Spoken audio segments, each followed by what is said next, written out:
Sa PBA naman, tuloy ang fairy tale conference ng Phoenix Fuel Masters na makakatapat ang powerhouse Magnolia Chicken Templados Hotshot sa semis ng ongoing Commissioner's Cup.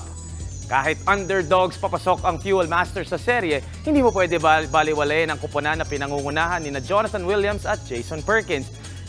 Kayanin kaya nila gulatin ng PBA World o dito ba hihintuin ng hotshots ang kanilang best conference in team history? At sa kabilang semi-series naman, magbabakbakan ng San Miguel Beermen at Ginebra San Miguel Gin Kings.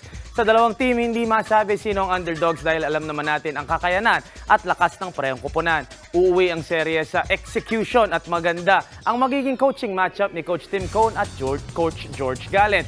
Fear the beer kaya o never say die? Kayo mga kapatid. Dalawang exciting series ang magsisimula bukas sa PBA Playoffs. Phoenix kontra Magnolia ng 4 p.m. tapos SMB versus Ginebra ng 8 p.m. At yan ang mga pandiin ng sports news. It's your sports Tito Mike Reyes. Peace and love.